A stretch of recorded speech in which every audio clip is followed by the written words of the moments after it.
Welcome to P3 Radio. Oh my God. Demolition, we're coming for you, baby.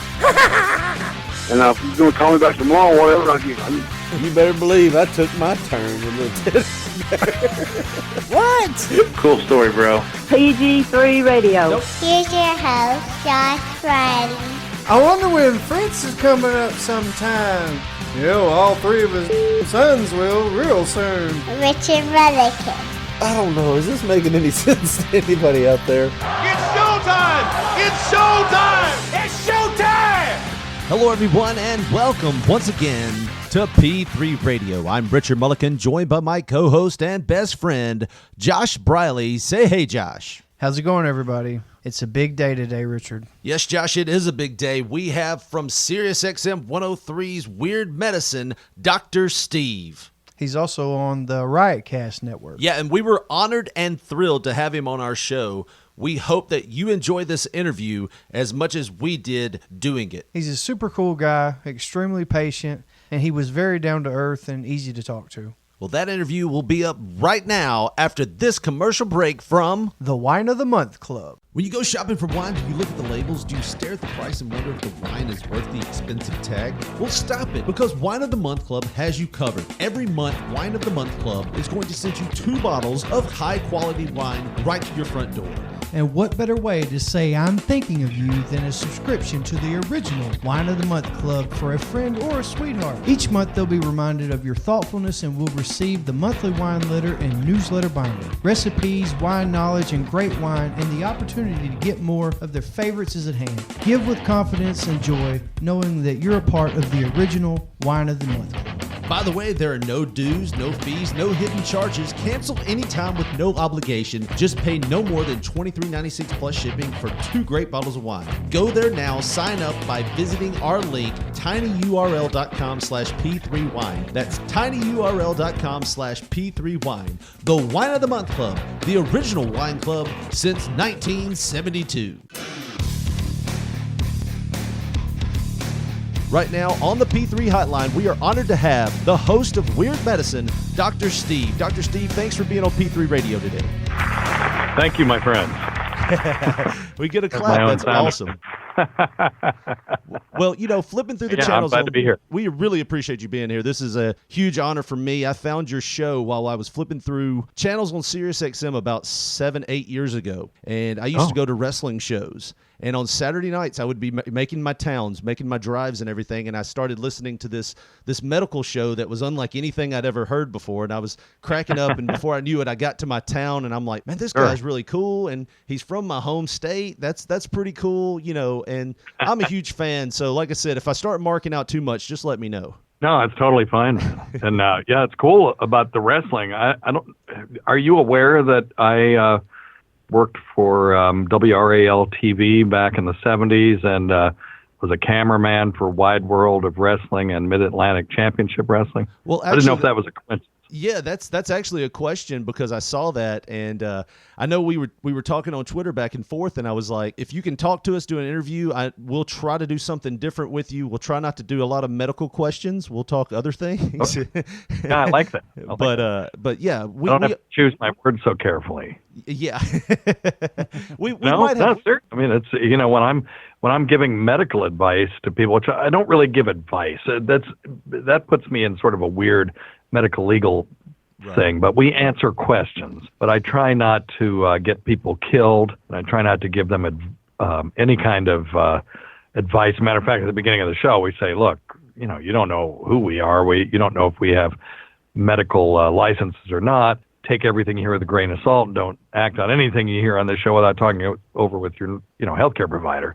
But choose my words carefully, and so I've got this reputation of having these vocal crutches. Just Jim Norton on Opie or Jim and Sam show. Right. If he starts doing my voice, he starts out with and right. the reason those are there is because I'm making sure that I'm not saying something that's going to either get me in trouble or kill somebody. Right. So if we could talk about anything other than medicine, of course I'll answer any medical questions.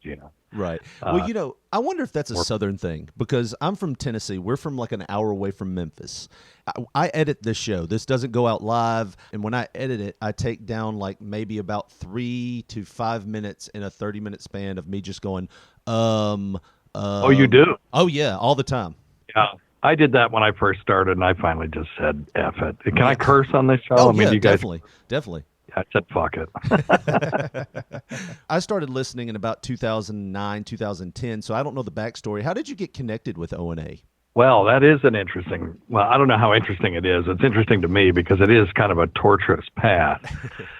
What happened was those guys, when they first started in 2004, and I was one of the first people I signed up the day I heard about it, because back then all they had was some radio station in Orlando, and those were the morning shows that were on SiriusXm or XM radio at the time. And it was okay, but it just kind of sucked, and I kept hoping that Howard Stern would come over, and I kept calling him and saying, I'll buy more radios if you get Howard Stern.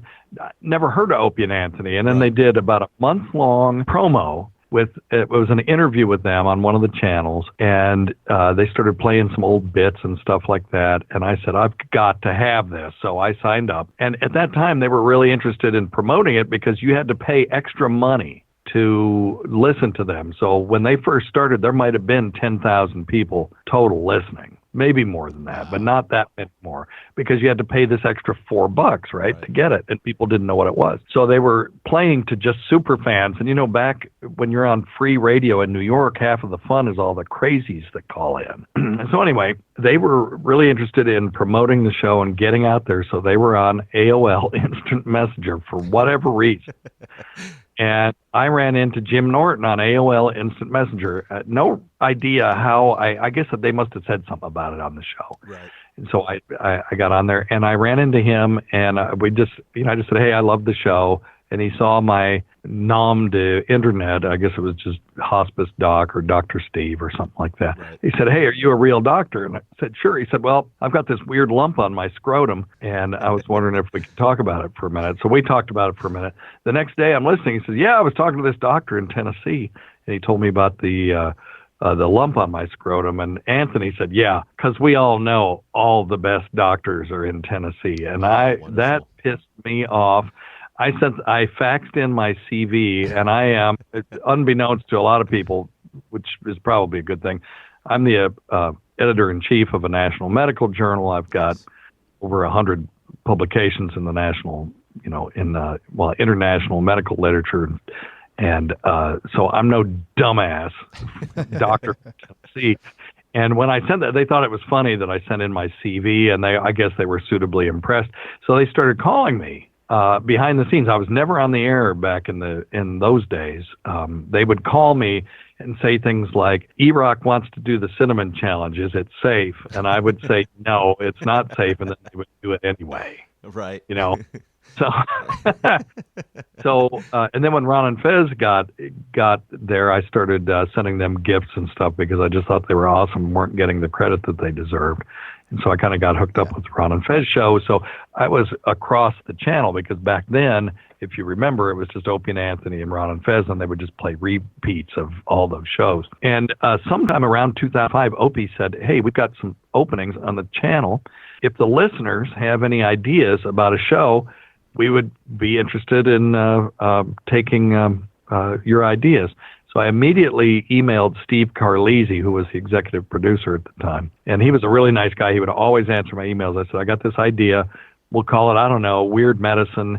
And I'll talk, I'll tell horrible medical stories, and I'll answer questions from your obviously healthcare limited audience. Because at the time, when you go to an Opie and Anthony event, it was all these 500-pound dudes and stuff. And I said it'd be fun. And he emailed me right back, said, I love this idea. I'm going to take it to him. We'll run it up the flagpole, see what happens. And within a week, they told me I had a slot on Saturday night for a one-time, just try it out, 90 minutes. And that was during what was back then called the Saturday Night Virus. I don't think I've ever told this story in its entirety before. So they had the Saturday Night Virus thing. It was a 90-minute slot, and it rotated. There were different things. And I went to New York with my partner, P.A. John, and we practiced. I had 25 different topics that we were going to talk about to make sure, and I was worried that we didn't have enough, and we were just freaking out because this was a big deal.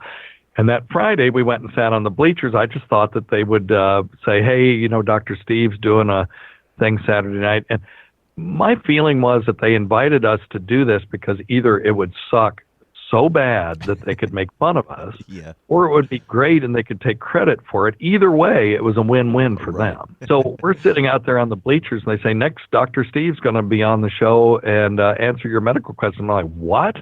So they called me in on the Friday show to just sit there, and I was freaking the F out because to me, these guys, now they're my friends, but at the time they were like radio gods to me. I listened every day. I was a huge super fan. It was, just so much fun. And back then it was just this joy of comedy.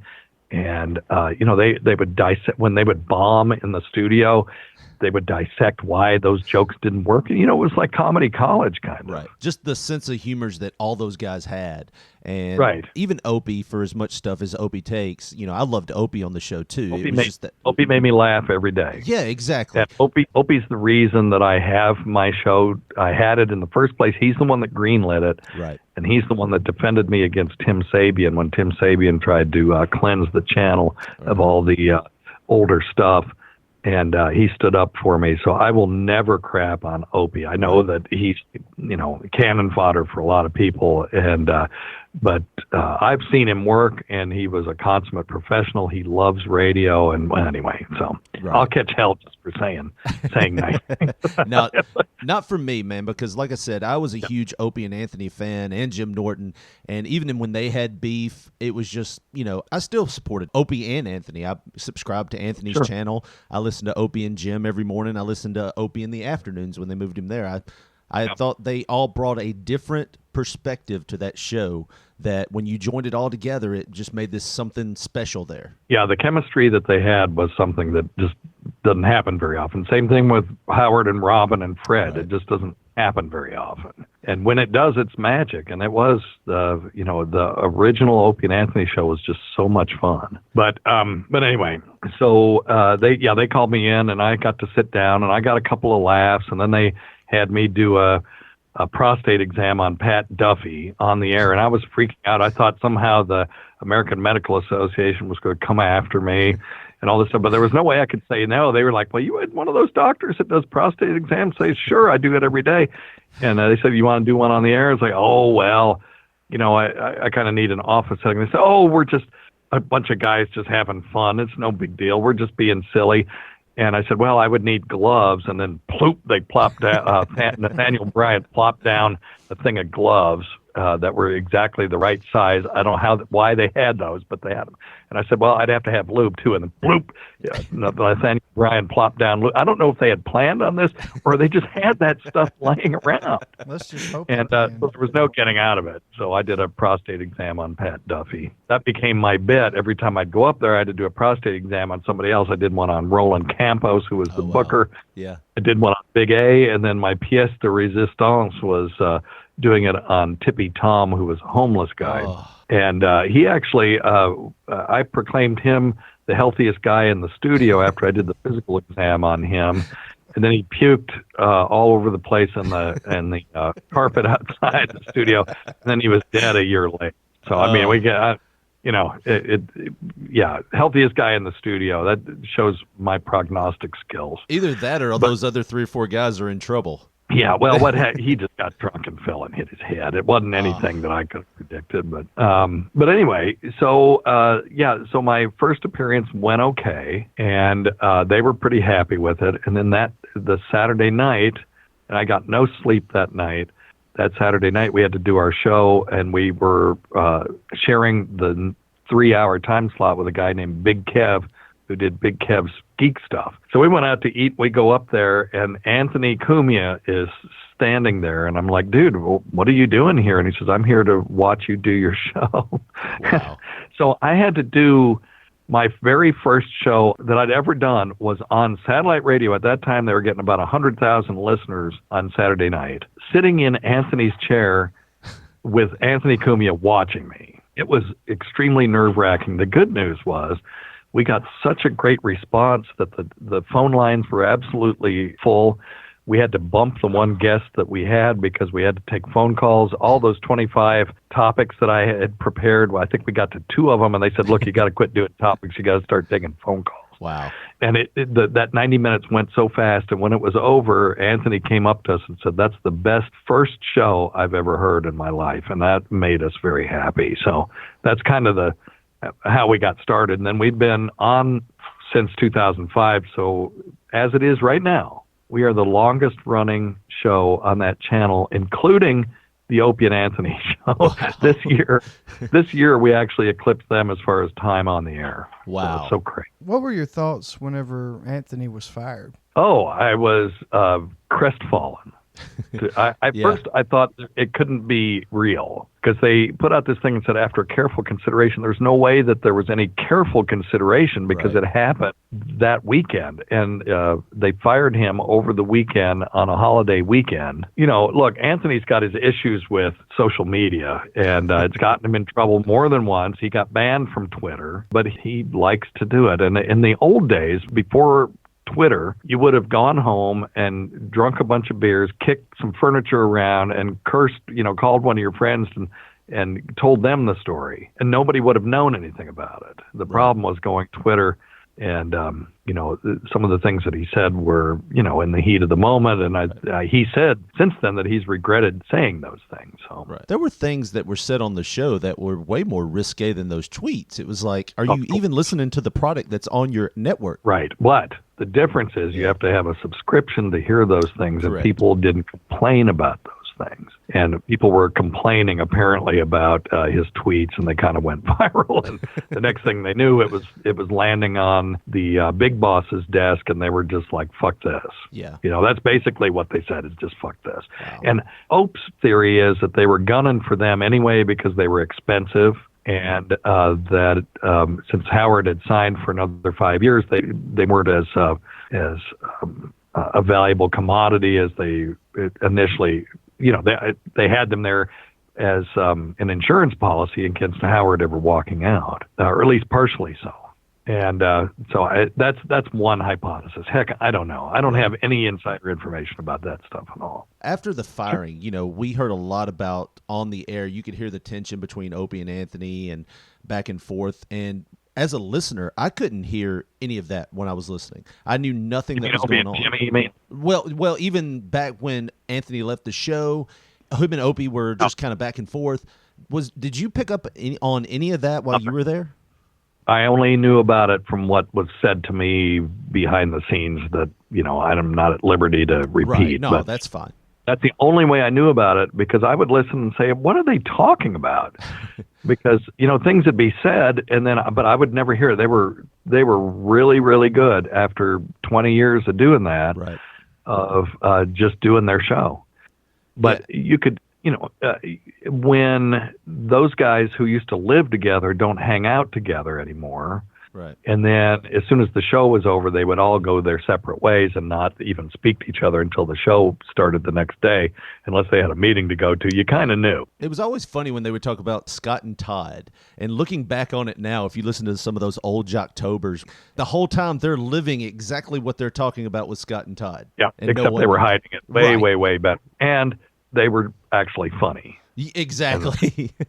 A lot of these morning zoos, will make these sort of jokes, and then they'll just laugh outrageously at things. And the thing I always liked about O&A was they didn't fake laugh. If it was funny, they would laugh. If it wasn't funny, they bombed, and then they would go over in great detail how the person bombed and why. Right. And that you don't hear that very often on these morning zoos.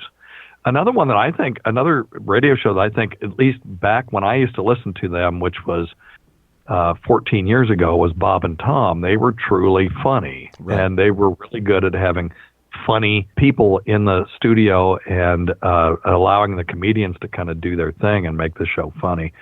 Do you still talk to Opie? Let me rephrase that. Opie? Yeah. It's not the first time he's been called Opie. No. Isn't that funny? I mean, when you have the words Opie and Anthony in your head and then you want to just say Opie, Right. sometimes he comes out. And opium, he's been called opium. It's seriously, somebody actually thinks it's his name. Do you still talk with Opie? I mean, do you think he'll ever get back in radio? I don't know.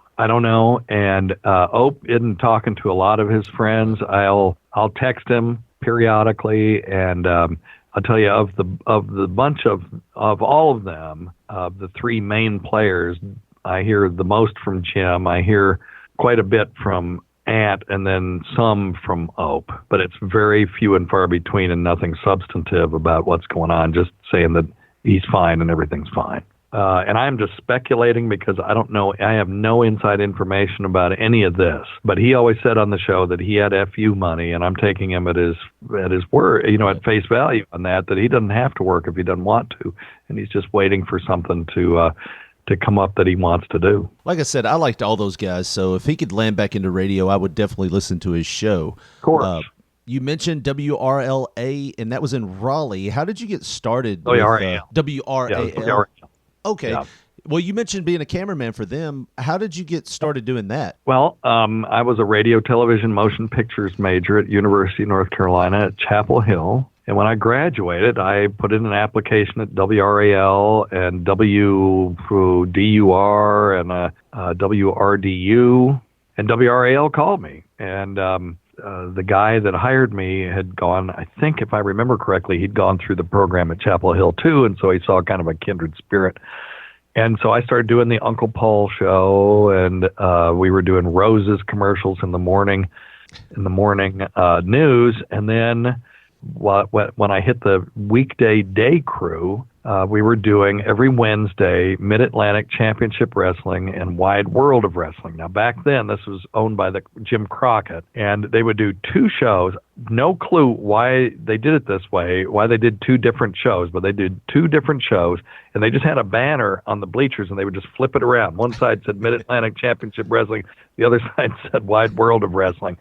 They did this at that time as a loss. These were commercials. These were hour-long commercials that the Crockett brothers would put on 35 different stations around the Southeast, solely designed to get people into the arenas and pay, X number of dollars to get into the arena, fill it up, and play out all these scenarios that they started on the TV show. So if you watch the TV show every week, you would notice that they would set up these rivalries. Mr. Wrestling Tim Woods or Paul Jones. Paul Jones was the one. He turned bad.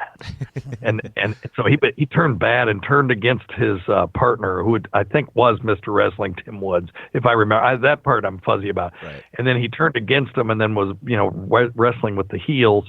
And then it was never resolved on the TV show. It was resolved in the arena where he turned around and, threw chalk dust in somebody's eyes, the bad guys, and then just jumped on them and started tag teaming with his old partner. It was the greatest stuff, but it was all loss leaders. So they would pay money on late night Saturday nights to put these shows on all these different channels. And so since there were 35 different channels, each channel had to have two commercials embedded in the show that say, tonight in Dorton Arena, a Texas chainsaw match with Wahoo McDaniel. And then Wahoo McDaniel would get out there and go, Black Jack Mulligan, if you're listening. And of course he'd be listening because he'd be sitting right there. We had to do 70 of these fucking things in a day.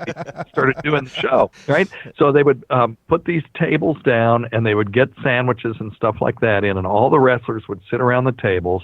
And then Gene or Ole Anderson, I can't remember which, or their younger brother, what was his name? Lars Anderson? Maybe.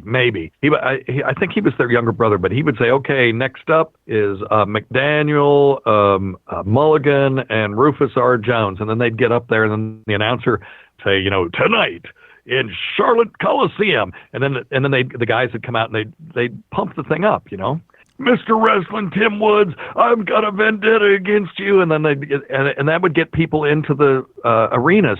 And we had to do 2 of those for each channel, 35 channels, 70 commercials. Wow. So there was no room for effing around. It was just, let's go, let's go, let's go.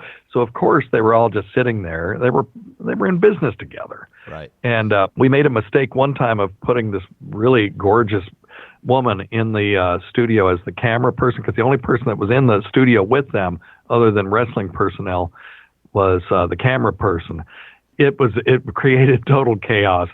These guys would walk by her and fart or belch, or they'd drop their pants and go oops and all this stuff, and it just caused chaos. So the rule was we had to put dudes in there in the studio. I think we moved her up to be an audio engineer or something. Well, you know, that formula, we grew up in Memphis, around Memphis, and we had WMC5 Channel TV5 Championship Wrestling here in Memphis. And I actually ended up wrestling on the Memphis circuit for about 10 years, and we would do TV and stuff. I was never big, trust me. I was just small potatoes. I was a big guy with a bald head and a goatee, carbon copy of everybody else in wrestling nowadays. But they still did the same thing.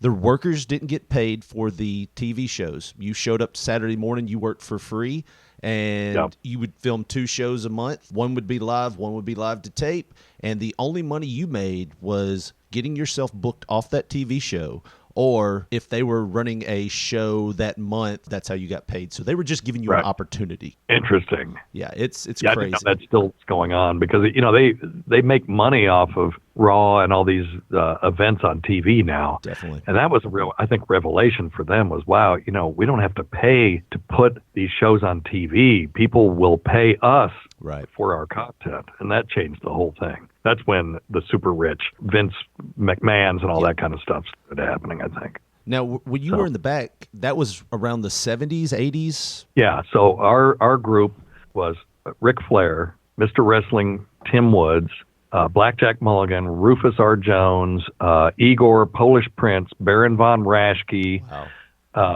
Ricky Steamboat, Wahoo McDaniel. Did I say Blackjack Mulligan? Yeah, Blackjack Mulligan. But, I mean, that's an all-star cast. If you follow wrestling, you know pretty much all those names. Hall of Greg Famers. Valentine. Greg Valentine was that one, yeah.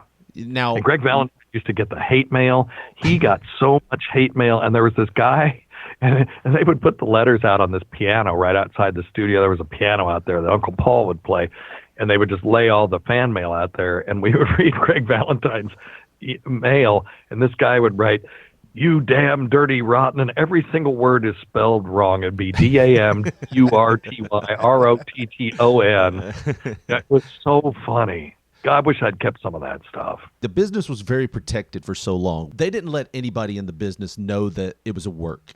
Did anybody try to protect it around you or threaten you or say you better not tell anybody this or that? No, not at all. Not at all. Wow. It was known that the outcome was a foregone conclusion. Mm-hmm. And I didn't think it was a secret.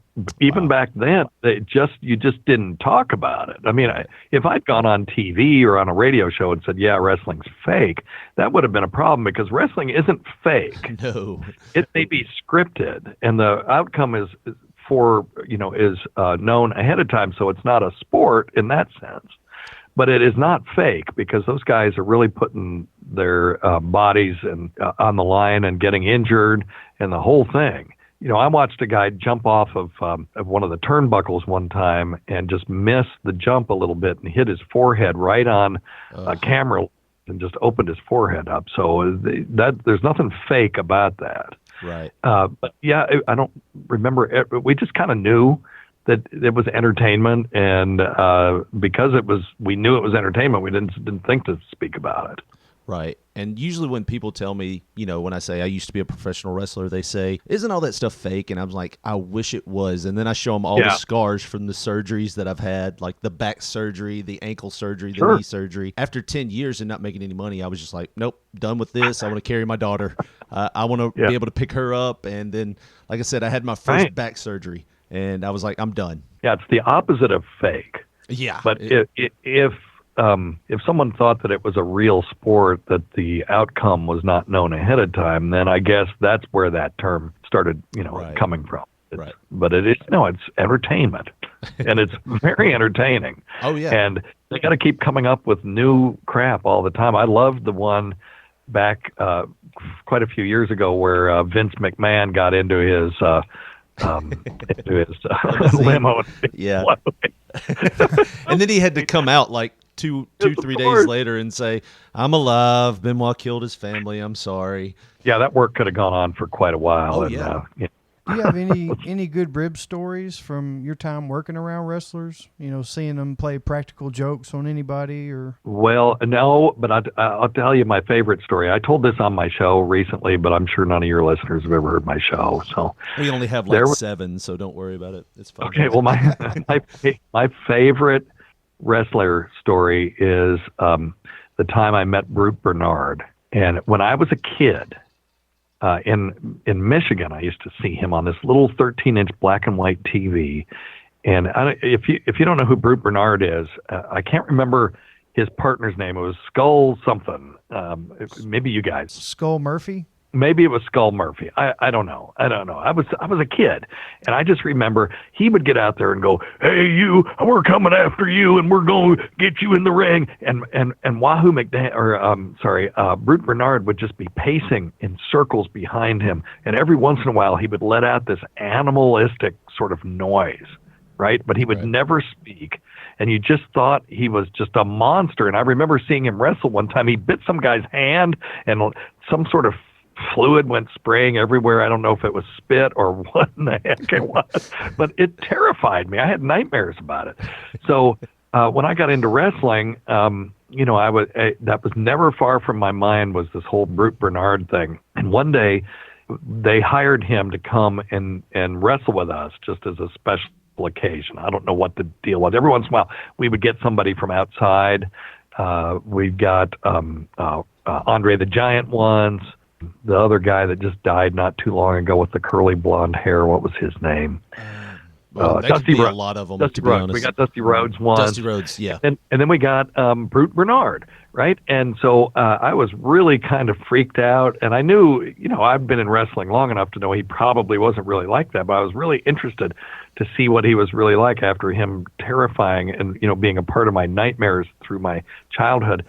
So I'm standing outside the dressing room, which was at the bottom of these stairs. So the dressing room was up these metal stairs, and you'd come down, and you'd take a right and go through these big metal doors into the studio.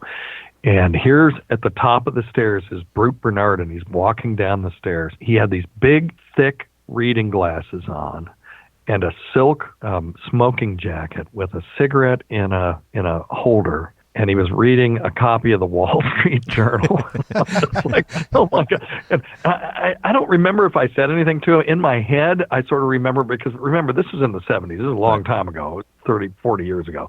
And I sort of remember saying, "Hello, Mr. Bernard, great to meet you." And he's like, "Hey, kid," or something like that, And all of those sort of nightmarish images just melted away. But what a sweet guy.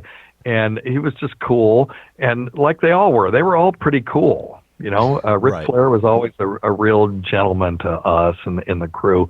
And, they were just cool guys. Now, you've told me your wrestling story. I'd like to tell you a medical story that I heard. And this might be legend, folklore, whatever, but this might be the craziest story I've ever heard. When we were like 13, 14, we used to go to the local skating rink. And we didn't live in a bad neighborhood, but just for extra security, they would bring in like a sheriff's deputy or a police officer to do security.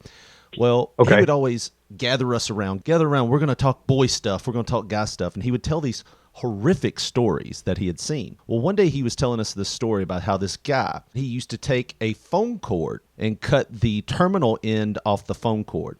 And he was taking the phone cord and shoving it down into the end of his penis, like all the way down as far as he could. He said he was getting his jollies, and then when he get to the moment that he was ready to go, he would rip the phone cord out.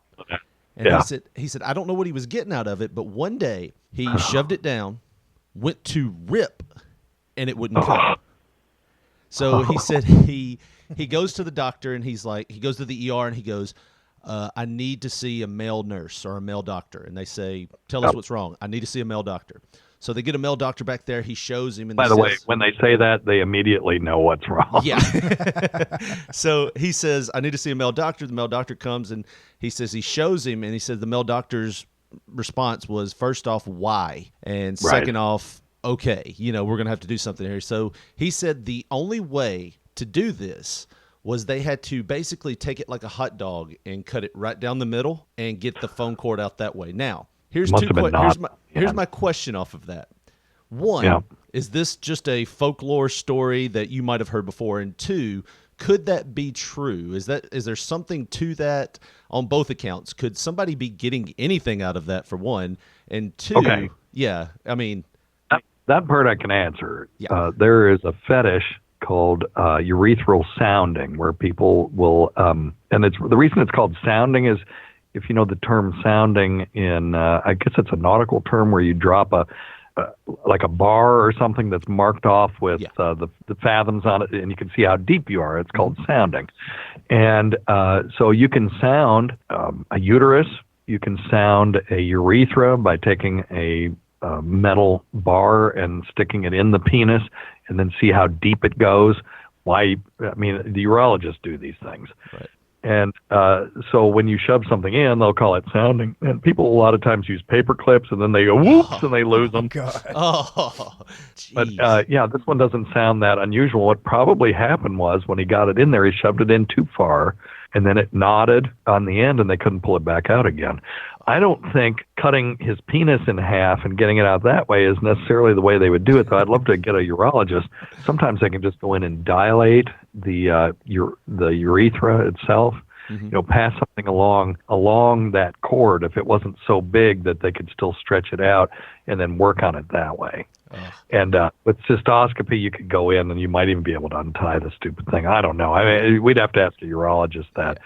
I have been in surgery with urologists when they've gotten foreign bodies out of bladders before, and they always used a cystoscope to do it, and I've never seen them have to make that kind of incision. Now, and the other kind of incision they could make would be above the pubic bone. They would let the bladder fill up, and then they can go above the pubic bone, and they could put some, and actually thread that thing out that way, grab it, go in and grab it, because they'd be going in through the bladder, right?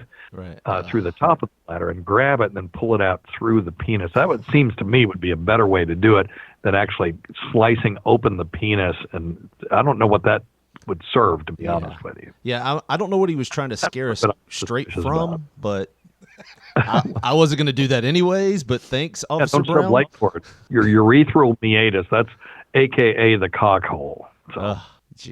Geez. All right, so I know you don't have a lot of time. We've already held you past, but I would be remiss if I didn't ask this one question, and it is medical related, and it does affect all of us in one shape or form in some time in our lives, unfortunately. And it deals with your line of work. A couple years back, they were talking about on Opie and Anthony cancer research and cures, and you had brought up, and I think this might have been 4 years ago, you had brought up a research that they were doing where they were taking out white blood cells and somehow showing the white blood cells that cancer cells were bad and injecting back into the host. I don't know if you remember that at all. And the white blood cells were attacking the cancer a little bit then. There was some research saying that might be promising. Is there anything like that now going on that... Oh, I bet we lost him. Hello? You with us? Yeah. Hey, I'm sorry about that. No. I don't know what happened. My computer just restarted for no reason. So I thought I freaked you guys out so bad that you just shut up. And, and then I realized I wasn't connected to you anymore. No, we were sitting here, and I was like going on, and I was talking about this last question I was going to ask you, and all of a sudden my phone started ringing. So I don't know what the last thing you heard was. No, I said the last thing that I heard was me saying the word cockhole.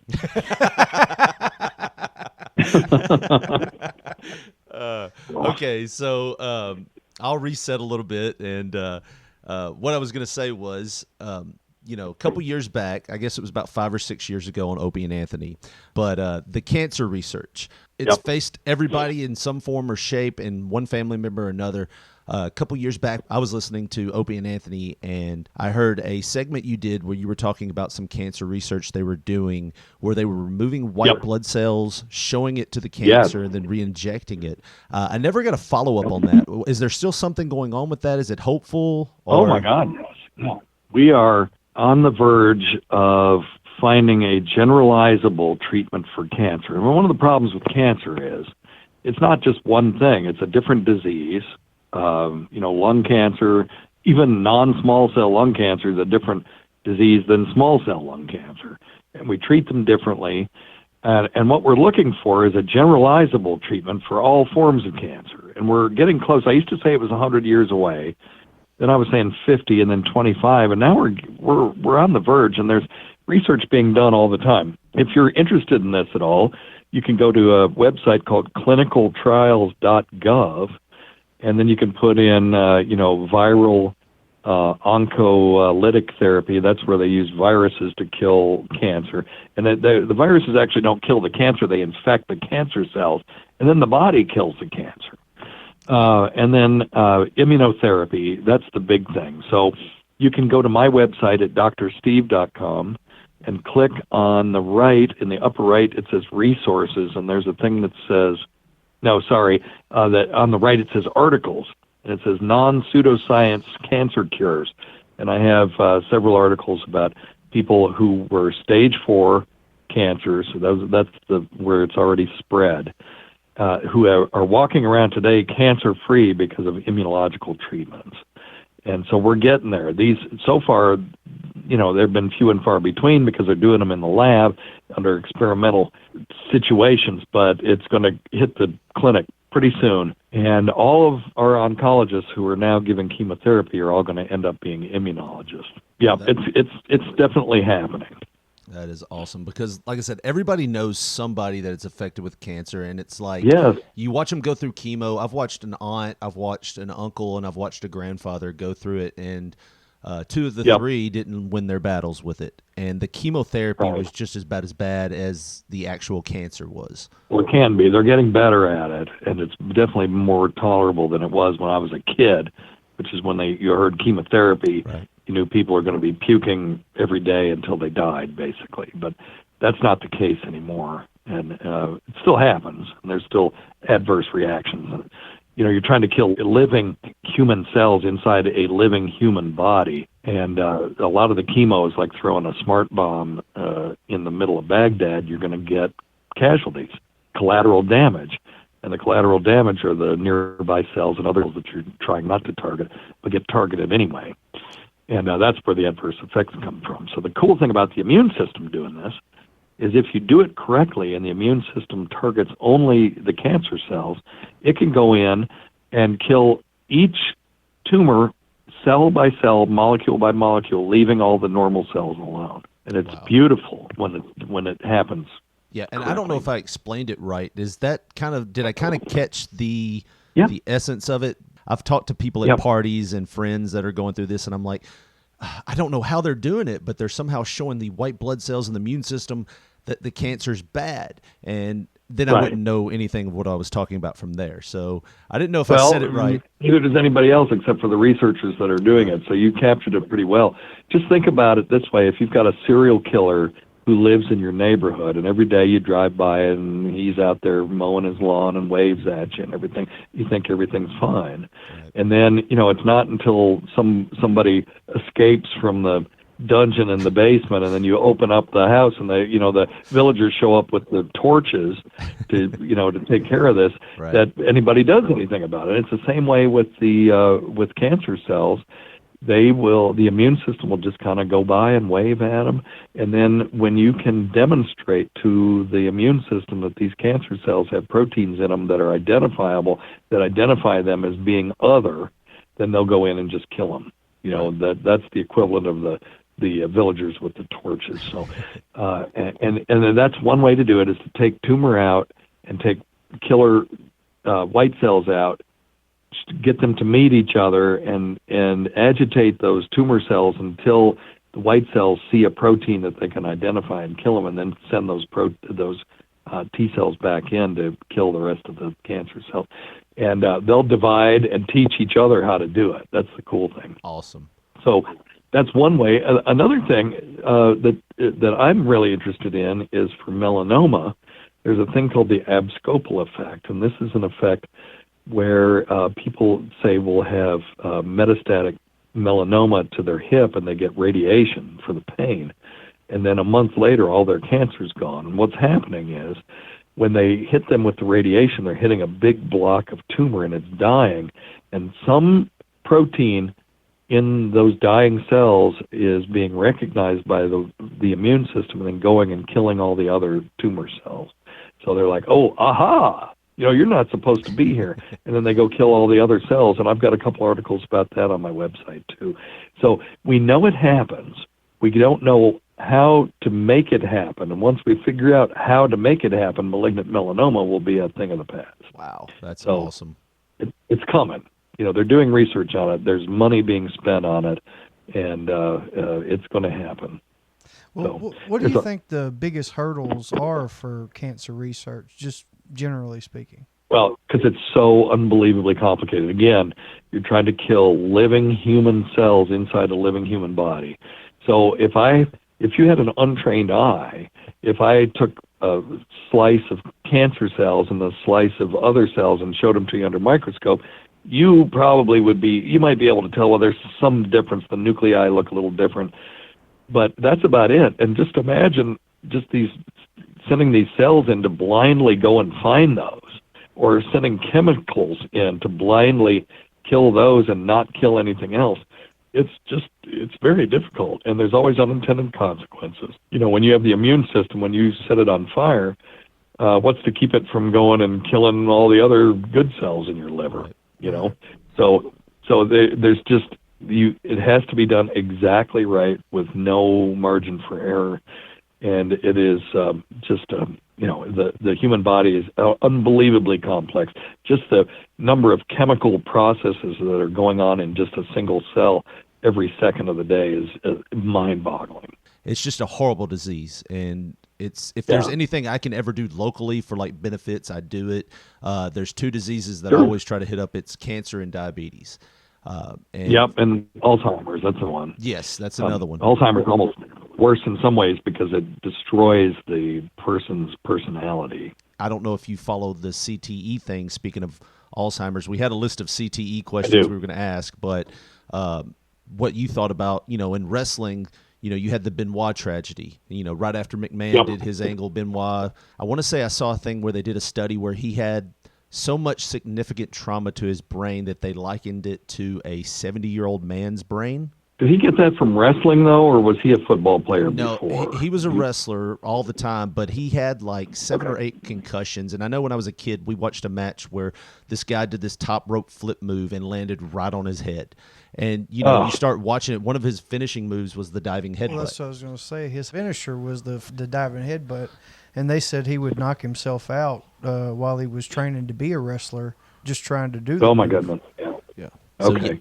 Yeah, I know nothing about Chris Benoit's situation at all, but CTE is it's one of those things that my kids aren't playing football. I'll tell you that. And you can say whatever you want about me as a parent for not putting my so I'm a wimp or whatever, but they're doing cross country. Well, I can totally relate because my son, he's getting to the age to where he's wanting to do something physical, whether it be football. He's really asked me, I want to do boxing, Dad. I really want to. And I hate to tell him every time I shoot it down just because I said there's no sense in getting, hitting the head whenever you don't have to. Right. That's the way I look at it. Yeah, he could maybe do, some of the martial arts, the sparring stuff, those people really don't get hurt. You're going for points. You're not going for knockout. Right. Do you think stem cell research could be beneficial for people suffering from CTE? I sure hope so. And I don't have any specific knowledge about that, to be honest with you. If I'd known you were going to ask me that, I would have done some research on it before I called in. But, stem cells are just basically pluripotent cells. They can become anything. And the neurologic system, particularly the central nervous system, is one of the last frontiers in medicine. Immunology and neurology, those are the two big ones. Is once we harness those, when someone breaks their neck and severs their spinal cord, when we can put it back together and they can walk again, then we will have really done something. But we just don't understand how it works yet. Well, hell, we don't know how consciousness works. How is it that we're even talking to each other on electronic devices that human beings invented because they were smart enough to figure this out over 4,000 years of going from look, the moon looks the same today as it did 28 days ago, to where we are right now, where we're talking to each other through this vast computer complex, and we still are having difficulty understanding how consciousness works. We have no clue even what it is. And therefore, if we don't understand what it is or how it works, it's going to be hard for us to learn how to fix it. But once we do, we'll be on the road. Now, that I still think is 100 years away. So do you buy into that theory that in a couple of years' time or 10 years' time that we will be able to download our consciousness in a computer and live forever as a sure machine? Hope so. Yeah. With my luck, it'll happen the day after I croak. Right. But these people that are going to upload their brains into machines, I think they're going to be sorely disappointed by the kind of existence that they have in a machine. But I've read a couple of books, science fiction books about this. And then if you're interested in that at all, just Google Ray Kurzweil, because that's his thing. Okay. He's trying to stay alive long enough so that he can upload his brain into a computer chip and live forever. I remembered somebody said something about that on O&A, talking about how they thought the next generation would live to be 100 and something years old, maybe never die, blah, blah, blah, blah. And Anthony just goes, meat rots. Yeah, right. That's right. No, I do believe that our children that go to the stars will be machines. That was my theory a couple of weeks ago, where I said, Josh, I think teleportation won't actually be us breaking ourselves down. We'll just be sending our mental waves to a host on the other end. Oh, and I think that's an interesting idea. I think that one's been explored in science fiction as well, because that's, you can either have a wormhole that you walk through, so you walk through, or you deconstruct yourself on one end and then construct yourself on the other, which ends up having all kinds of crazy ethical stuff. Because what if I just don't construct you on the other end? Well, did I commit murder? Well, as soon as we go to trial, I just go click, and here you are. Well, I didn't commit murder. Here he is.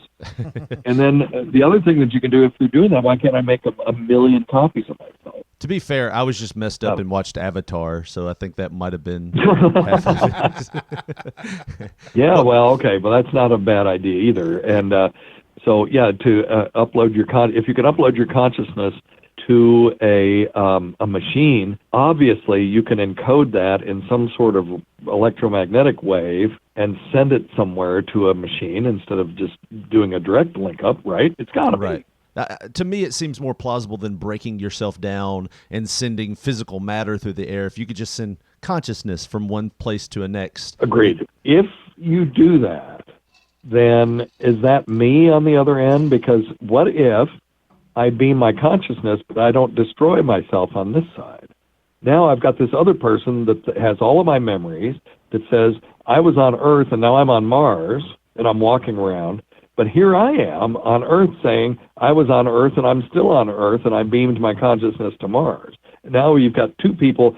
Now their experiences start to diverge, but they both think they're me. And again, you could, if you're going to do that once, you could do it 1,000,000 times and make 1,000,000 copies of me. Yeah, and you'd almost have to have something that would wipe the hard drive clean as soon as you got out of that host body. Like you don't want so you would visiting. have to do that just to keep that from happening. But that's the only reason it would happen, was you'd say, well, I'm going to kill myself just so that I can only have one copy of me. But then, what if it doesn't work exactly right?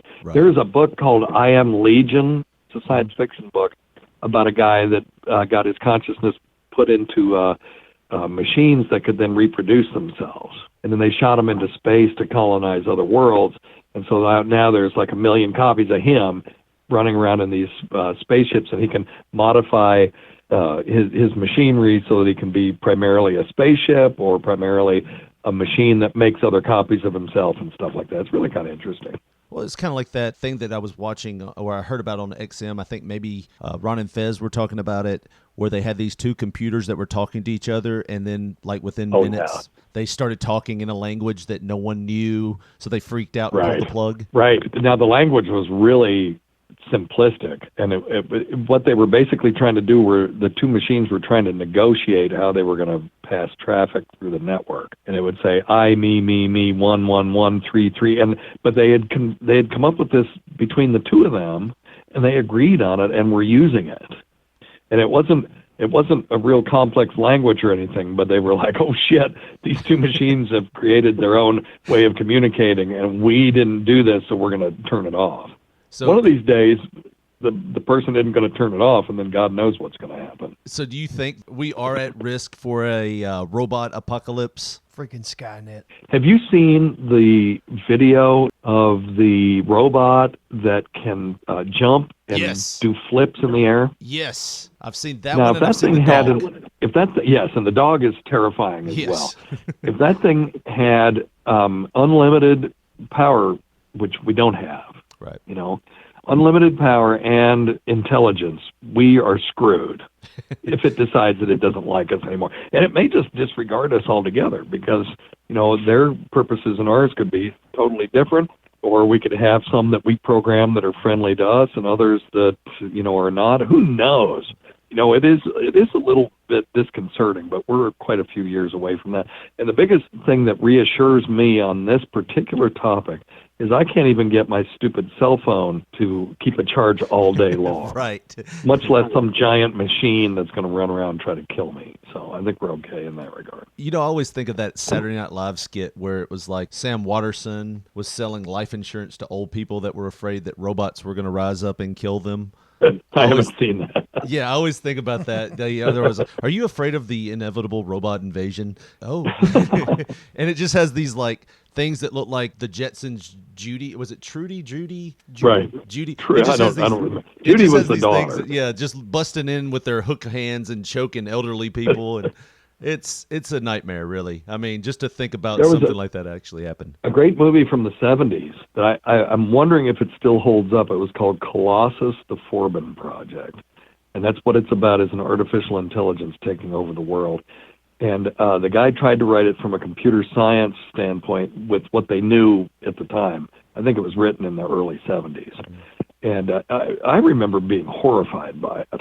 And the machine never becomes autonomous in the sense that there were robots running around. It didn't need them. You know, it was just got into the computer network and took over. So I'm going to go watch that movie and see if it's still good, and I'll report back. Do you ever listen to, and I know this is off the topic, but do you ever watch or have you ever heard of a show called Rick and Morty? Oh, yeah. I can't deal with the grandfather with the saliva all over his face. It's like, dude, wipe your mouth. And I know it's just a cartoon, but it drives me crazy. Right. Well, I tell you, they tackle a lot of these issues, and, you know, they do time travel and stuff like that, and some of it's pretty interesting. I watched the first few, and they were really, really funny. And I just got frustrated. I get frustrated with substance abuse when people aren't willing to take care of it. Right. And so there's shows like Shameless. I can't watch that. Right. And there are other ones where people are just wasted and they don't deal with it, and it's just frustrating to me. And, you know, I know it's a cartoon, but I've just had issues wanting to watch a whole bunch of them because of that. But it is funny. It's very clever. And I'm just an old namby-pamby for even raising that as an issue on that particular show. I know I am. But then again, you see it affect people every day. Like one of my favorite things on Opie and Anthony, in which they talked about it recently, was Lady Di. You can see kind of what happened to her, and I don't want to get into it too much, but you could see what happened to her just because she was in denial of having a problem. Well, she used to call my show too, and we got to where we said, "Are you calling from rehab?" And she said no, and we'd go click, and we'd just hang up on her. And it was kind of a funny bit, and I have my Lady Di, her name is Diana as well, and she's tall and blonde and beautiful and has a good job, and all this stuff, so we called her the alternate universe Lady Di and all these things.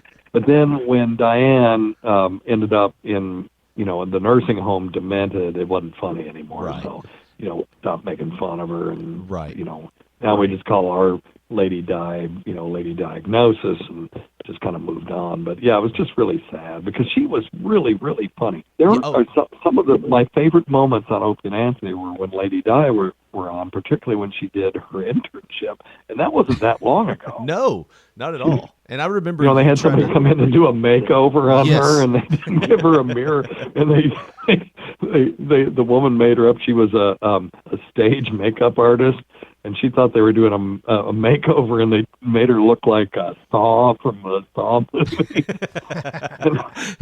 It's just horrible. I remember y'all were trying to help her even in the internship, and then it was nothing more chilling and nothing more scary than that call she'd made to Opie and Jim where she was telling them that she was in the Navy, and I was like, man, that's just... Well, that was the last time anybody made fun of her. Right. Was that... Now, I don't want to get involved to her medical conditions, but okay. Was some of that brought on by drinking? Yes. Okay. I think 100% of it was. And there is an encephalopathy called Wernicke's encephalopathy. There's also a thing called Korsakoff syndrome. And she had Wernicke-Korsakoff syndrome, I'm quite sure. And, that's been talked about on the air. I'm not saying anything. Right. Is that something that's permanent or? Yeah. Oh, wow. Yep. Yeah, I don't see any hope that that'll get better. Barring a miracle. We believe in miracles. I just can't write an order for one, Right. But, thiamine will prevent some of it, but some of it is just, just bad. It's just bad. And it's just so sad. Her son's a nice guy. He was a very nice person.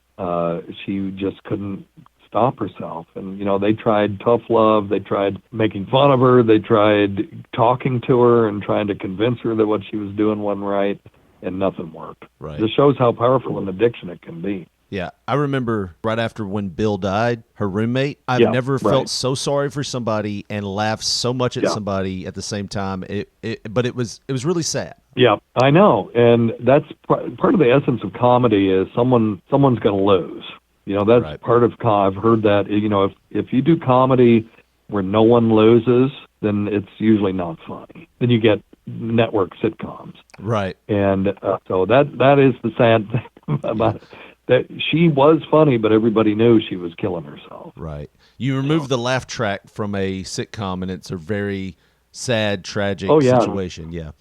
Yeah, they've done that before on that show, and it was very revealing. Yeah. So anyway. I know, like I said, we've talked way past your 30 minutes, and I really appreciate you being on with us, man. I'm a huge fan. We got one last question, and we'll wrap up. Okay. And it's a simple one, no medical, nothing. It's just, what is some advice you could give to someone on how to be successful at whatever they're trying to do? Now, we're trying to do this podcast. You might see up-and-coming doctors. What's something that you can tell them that you did that would help them? Wow. Wow, that's a tough one. Certainly not giving up is one thing. But, when I tell people when they want to get into a new hobby, this might be something more apropos. When they want to get into a new hobby, the thing that you do is you go buy the magazines that the people who are already doing the hobby read. Or go to the websites where they already go. And when you start doing that, you'll start to understand the language. At first, it'll just be gibberish. And then the more and more that you kind of delve into it, the more understanding you'll get.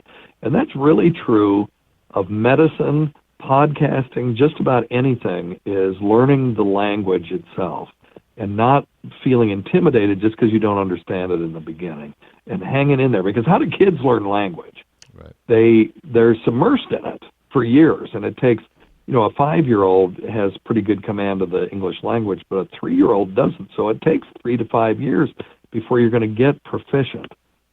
And, when you've done things, what's the adage? If you do things for 10,000 hours, you're an expert. Right. And that's how long it takes to do stand-up.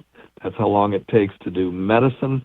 That's how long it takes to do podcasting. I'm still a novice when it comes to podcasting just because I only do 2 hours a week. Opie and Anthony won't ever make it. Well, Opie and Anthony would do 4 hours a day. Right. And one time we calculated, it was a few years ago, that even after we'd been doing this for, I can't remember, 9 years, we'd only done actually 6 months of equivalent work that Opie and Anthony did. Wow. Well, Dr. Steve, we appreciate you being on with us, man. Once again, you can hear him Saturday nights, 8 p.m. on SiriusXm 103, or catch his show, Weird Medicine, on the Riotcast Network. Dr. Steve, once again, thank you so much for being a part of this show, and we appreciate your time. Thanks, boys. Thanks for having me on. I really enjoyed it. Well, the sound of the song means that we have wrapped up another show here at P3 Radio. We'd like to thank all of you for listening. And please check us out on Facebook at Pop Poncho, on Twitter at P3 Radio, and on YouTube and iTunes at P3 Radio. We'd like to thank Dr. Steve and every one of you for listening to the show. Please join us next week for another edition of P3 Radio. But until then, thank you and good night.